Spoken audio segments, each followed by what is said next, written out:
ஐயனார் துணை serialல அடுத்த வர எபிசோட்ல எல்லாரும் நிச்சயம் பண்ணலான்னு சொல்லிட்டு ரொம்பவே சந்தோஷமா போயிட்டு இருக்காங்க. அதுக்கு அடுத்ததா காலிங் பெல் அடிச்சதுமே பொண்ணு வீட்டுக்காரங்க வந்து கதவை ஓப்பன் பண்றாங்க. ஆனா அங்க நிச்சயத்துக்கு எந்த ஒரு ஏற்பாடுமே பெருசா கிடையாது. அதுக்கு அடுத்ததா வந்து பார்த்தீங்கன்னா என்னென்ன இந்த வீட்டில் எல்லாம் அமைதியாகவே இருக்காங்க. ஒரு நிச்சயதார்த்தத்தை நடத்துகிற வீடு மாதிரி இருக்குன்னு இது பாலடைஞ்ச வீடு மாதிரி இல்லை அப்படின்ற மாதிரி இந்த பக்கம் கஸ்தூரி வந்து சொல்லிக்கிட்டு இருக்காங்க.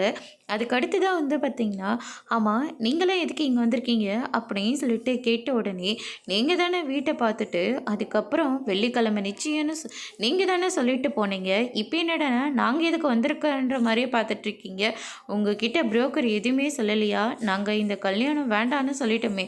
"வேண்டான்னு சொன்னீங்களா? எதுக்காக வேண்டான்னு சொன்னீங்க? நீங்க தானேங்க எல்லாத்துக்கும் சரின்னு சொல்லிட்டு நிச்சயம் வரைக்கும் கொண்டு வந்தீங்க. இப்ப என்னடான்னா, வேண்டான்னு சொல்றதா சொல்றீங்க. என்னாச்சு உங்களுக்கெல்லாம்?" அப்படின்னு சொல்லிட்டு கேட்கவும், இல்லைங்க, ஜெயந்தியோட கணவர் வந்து மறுபடியும் எல்லா பிரச்சனையும் முடிச்சிட்டாரு.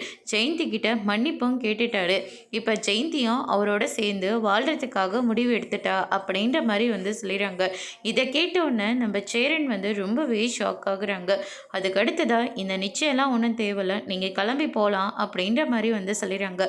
இந்த குடும்பத்தை நம்பி நாமளும் இங்கே வந்து அவமானப்பட்டுட்டு போகிறோமே அப்படின்னு சொல்லிட்டு இந்த பக்கம் கஸ்தூரி வந்து ரொம்பவே கோவத்தோட அங்கேருந்து கிளம்புறாங்க.